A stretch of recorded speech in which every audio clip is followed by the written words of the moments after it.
Hey folks, this is Zach. I'm walking in the Lake Alice Woods right now. Actually, I'm walking in the weird part that is right next to the lake. I'm going to turn the camera in a minute so you can get a better view. So here we are. There's other hikers out here. Some birds, there's some squirrels, and the lake is right here. It's right at the water's edge. Probably at night you get alligators coming out here. The ground's all muddy here too. And there's just a bunch of cypress trees and tupelos out here. But past this little sheet of water is the lake itself, and like most lakes in Florida, it is infested with alligators. But I grew up in Florida, so a lot of my childhood, like I think a lot of Floridians who live near the coast, was spent on the beach and in swimming pools. I learned how to swim in the swimming pool, which it always amazes me that some people don't know how to swim. That's like not knowing how to run. Like, if someone tossed you in the pool, what would you do? Like, do you sink? Please, if you don't know how to swim, let me know in the comments what happens if you enter water. It sounds terrifying, but also sort of fun. Anyway, yeah, in Florida, we spend a lot of time on the beach and in pools, but not so much in natural bodies of water like this lake and rivers because of alligators. We have these big crocodilian animals that will just wait in the water and drag you down and eat you if you step in the wrong lake or river. So of course, while I started traveling, I went overseas to Israel first just to do some hiking, and my first thought was that every body of water has alligators in it, because I grew up in Florida. Like, you don't step into a natural body of water, you'll get eaten by something. But I was in Israel, I was hiking, and I got to this part of the trail where the water was like maybe this high, like near ankle height for a few hundred yards. I thought, oh no. I changed out my boots into these sandals. Never changed back into the boots, actually. Sandals are just so comfortable when you're hiking. But I went through this water, and the whole time I thought, oh no, something's going to jump out of the water and eat me. There's alligators here. It turns out there's probably not alligators, fortunately. Oop, stepping on a little branch here. But that sort of set the tone for the rest of my travel. I became sort of assured that the water is safe everywhere, and you could always go in it, which is great because I love swimming down rivers and stuff, and I couldn't do it here in my home state. It's too dangerous. But yeah, I waded down that sort of flooded trail in Israel. Then later I drank out of a river there, which was a huge mistake. I got dysentery from that. Somewhere upstream, a cow had pooped in the river. It was nasty. But later I went to India, and the rivers there are like dirty. Like, the ones near the cities are just full of trash. Like, it's barely any water, it's just lots of garbage. You could smell the rivers there. It makes me think of like 19th century London, what that must have been like before they had proper sewers. So obviously I wasn't trying to swim in those. You'd probably get like tetanus and a million other diseases just by setting your feet in them. But I later went to a part of India called Goa, which is normally a touristy place, but I was there during monsoon season, so the skies were gray, it wasn't that touristy. But there was a tidal river. Like, it started somewhere inland and it went all the way out to the beach. Like, the river carried all the water out to the sea, or the bay, a Bay of Bengal maybe, I don't know. And I wanted to cross this river because there's supposed to be a hidden island called like Palolem Reserve Island or something, past this tidal river. And there are people with boats who offered to take me out, but I wanted to try like walking or swimming it. So I did, and it didn't end too well. So this river is like, there's beach on both sides, and I mean, it didn't look deep or anything. So I started wading across. I had a little drawstring backpack that had my phone and everything else inside it. And a few feet into the river, the sand was like, it's like quicksand. It's like the things you think of when you're like a kid. I was afraid of quicksand. And I sank into it up to my knees. I kept sinking down. I was like, oh shit. I had to sort of like turn horizontal and swim out of this stuff.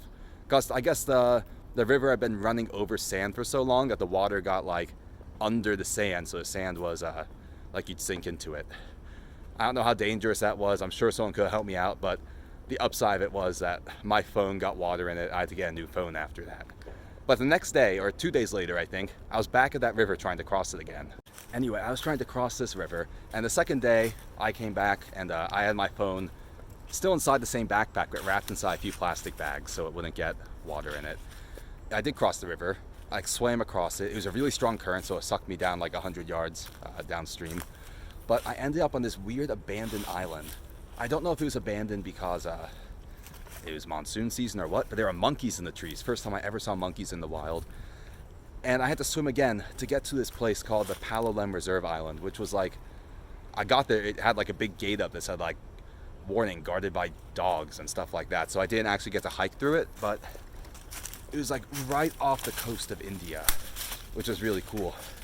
And the pictures I took there were pretty awesome. It was like the most inhospitable looking tides I've ever seen. Like they were crashing against the rocks and going up like, the waves are going up like 20 feet up the rock face there. So I'm happy I'm a strong swimmer.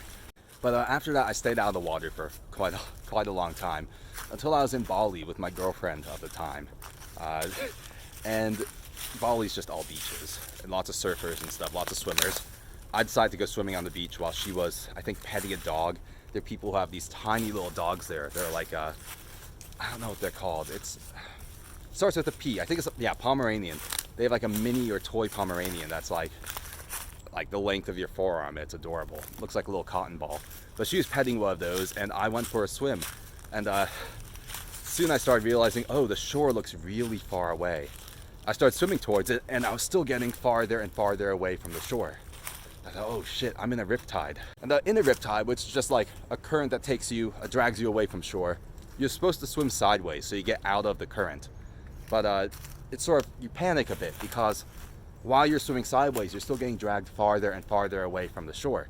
So I swam sideways a bit, but I couldn't get out of this riptide. It was too wide. And the shore is really far away, like hundreds of yards away, which looks really far when you're swimming and like the people on the beach are tiny. So I wasn't panicking, but I was like, oh, I'm gonna be so tired at the end of this swimming out of it. And I got lucky. There's a surfer who had an extra board, and his son was on the other board. And he let me like hold on to his son's board while they went into shore. So I got like rescued by some Russian surfer dudes. And when I got back to my girlfriend, I told her what happened. She said, oh, I didn't even notice. I've been walking through the woods, sort of off trail the whole time I've been talking. I want to turn the camera because there's some sort of nasty stuff out here. I seem to have reached the area, sort of following this little tiny stream where all the trash ends up. You got motorcycle helmets, cans of stuff, lots of cups. People are doing beer pong or whatever. Lots of just nasty stuff piling up out here where it's getting into our water, which is not great. But we got basketball too. Look at that. You think it's still inflated? No, that's full of water probably. Okay, I'll try to find my way back to the trail. But yeah, that experience in Bali with getting caught in a riptide actually reminds me of something I did when I was younger, before I left the country with my younger brother. And we live in Sarasota, which is like lots of the best beaches in the country are here. And there's like a hidden island between two of the beaches. And all the boaters would take their boats there and party, apparently. That's what they told me, at least. So my brother and I bought kickboards, which are just these little sort of styrofoam, colorful things that help you float in the water. You put your chest on them and you kick with your feet.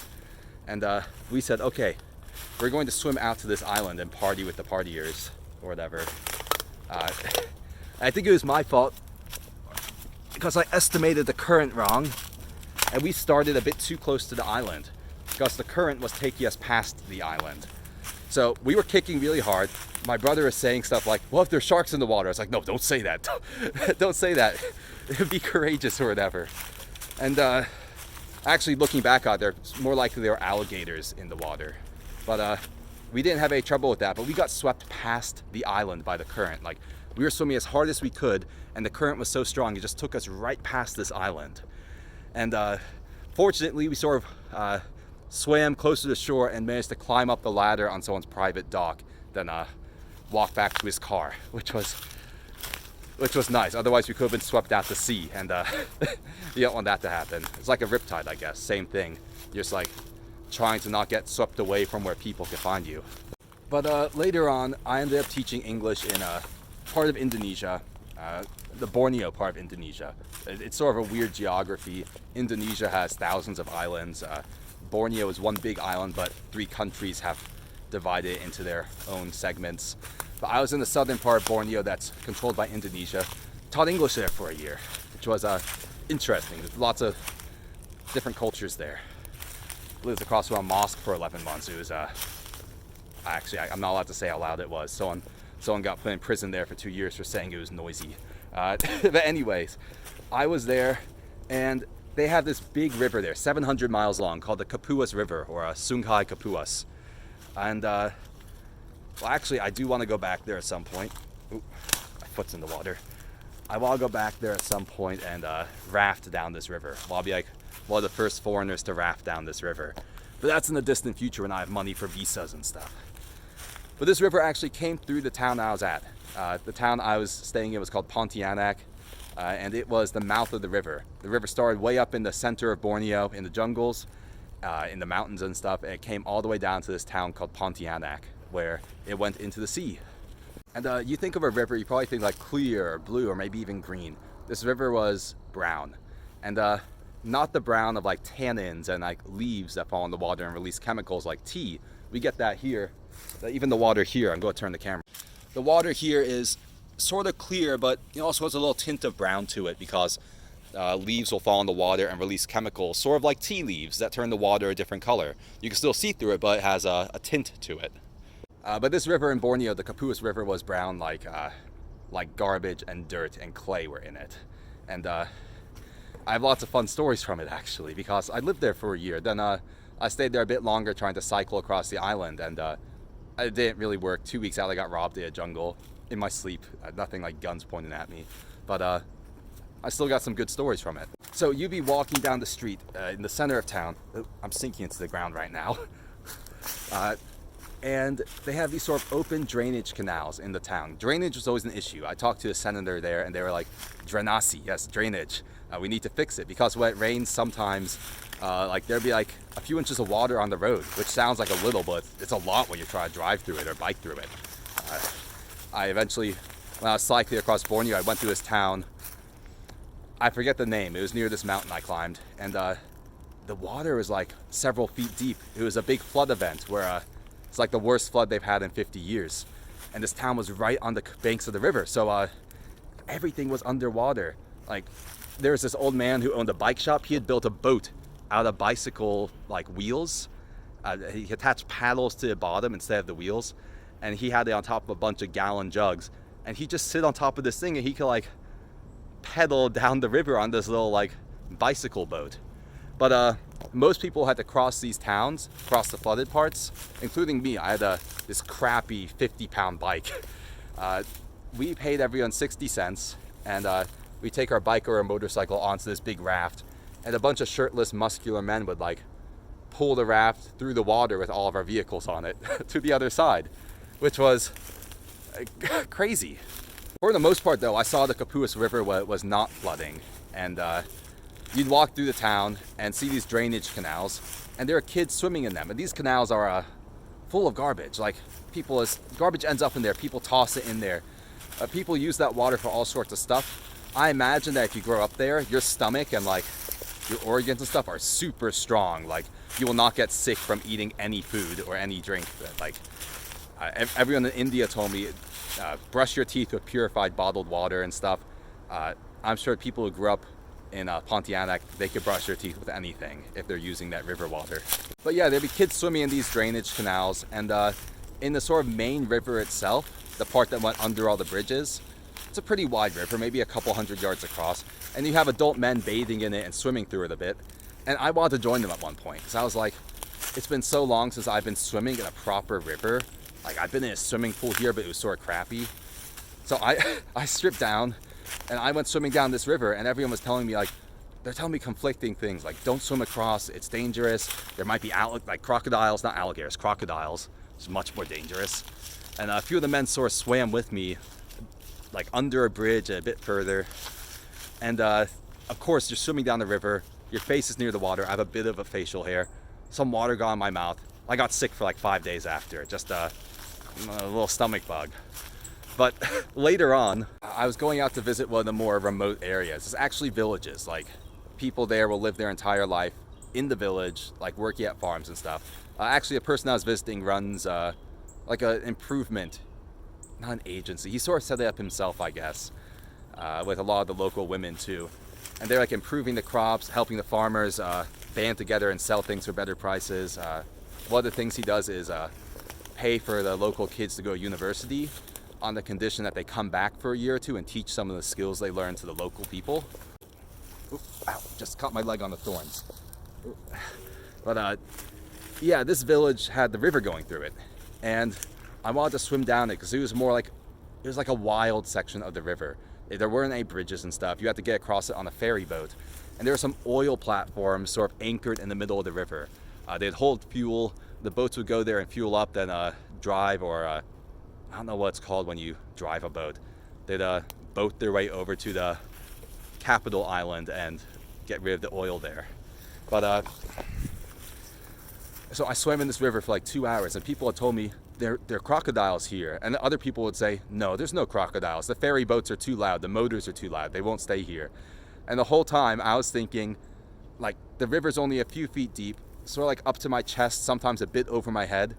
What I did was I grabbed a bunch of floating bamboo and shoved it under my arms to help me float and stay upright. Chafed my arms a lot, but I was able to swim for like 2 hours with that. And eventually, I never saw a crocodile, thank God. But I got maybe 2 hours out, and I swam out to the middle of the river where there's this oil tanker. It wasn't like Exxon or something. This was like a few hundred feet long, just anchored like a big platform in the middle of the river that boats would moor up next to. I swam out there, like waved to the people on it. Like, you never see foreigners out there. I saw maybe 10 the whole year and a half I was there. So they must have been like, what? What's going on? I climbed up this big rope onto the boat, and then like they all just wanted to take selfies with me and stuff, which was cool because I wanted to take selfies with them. I don't spend much time talking to sailors, which I guess they were sailors. It's just like a man standing on top of the boat in his underwear waving at me. It was the weirdest experience there. But there's another boat farther down the river. I wanted to see if I could swim to that. And I started out going down this river. I waved to them. It said in Indonesian. I forget the words, like bisa masuk, like may I enter. And they said, no, you can't climb on this boat. So I had to swim back to shore, and like I had to swim super hard. There's propellers going around, or the turbines, the engines or whatever. I had to make sure I didn't get like caught in them. But yeah, ever since then, I've sort of been obsessed with rivers. Like, I've been on lakes before, and there's nothing more boring than kayaking on a lake. Like, you're not going anywhere. You're just going back and forth across a lake. But a river, you sort of navigate it and go down it. So that's why I want to go back to Borneo. I want to try a raft or kayak down the Kapuas River. I'd love to at some point when I have more money, and after I've done my little cross-country hike. I want to try going from Ohio, like Cincinnati, and take the Ohio River all the way down to like the Gulf of Mexico, if I can make it all the way down. That would be such a cool journey, like just being on a kayak during the day and rowing and letting the river take you, then sort of mooring up at night, buying food from local stores, and just like sleeping in your kayak tied up on the riverside. But I knew that wouldn't be happening for at least a few years. I need to save more money while I get my YouTube channel going. I have some other hiking trips I want to do first. So recently when I was down in Sarasota, I sort of walked down Philippi Creek, which a lot of that river, I really shouldn't have done it. I saw signs later on that said the water might be contaminated. They might have dumped sewage in it or something nasty. There definitely alligators. I met someone who said there were gators. But I just wanted to see if I could get from like the entrance point of this river all the way out to the beach. I didn't make it. It takes a long time to walk down a river. I had like a kickboard with me. I put my waterproof bag on it. I actually dumped this phone into the river once and pulled it out really fast, and it was all right. So Google Pixel 3, sponsor me. You're actually waterproof. Incredible. But yeah, I lost a knife. I lost my pair of sunglasses. They just fell off. I didn't notice. They floated away. But there's nothing more peaceful, I think, than just wading and walking down a river with no one around you. It's just so quiet, and the water sounds so meditative. It would have been more peaceful if there was no possibility of alligators. But oh, there's people. Sorry. Oh, hey. Sorry about that. I saw someone I knew from from the bonfires out here in the woods. And actually we're passing by the fire pit right now. A bit of a mess, but I'll have to clean it up before next time we use it. It used to be a lot of people would use it, just random groups, but I think it's sort of hidden now. People don't know about it as much. Anyways, this whole video is just about water, I guess. Water stories. I'll need a name after the Avatar video. What was it, like Book of Water or something? Anyway, yeah, I was wading down this creek, Philippi Creek. And I had to stop eventually after several hours and a few miles, because I went under this bridge and there was a homeless man there with a bunch of broken bicycles. I don't know if he had stolen them or like found them and was trying to fix them to sell them for something, but he said, dude, don't go any further down. There's a big sewage pipe that's laying out sewage further down the river, and there's a lot of big alligators there. So I said, okay, I think I'm done. I got out and walked like 5 miles back to my bike. I'd love to actually navigate a river that is relatively clean, with a kayak, not with a paddleboard, you know. But yeah, wherever you are, wherever you live, there's probably rivers around. And just recently I've gone on a bunch of kayaking trips with my friends, just like Juniper Run and Itchitucknee River here in Florida. Go in the rivers. It's so peaceful and so meditative. It's something that every person should do at some point. Anyway, folks, I think that's all the water stories for now. So, peace. See you all later and stay safe.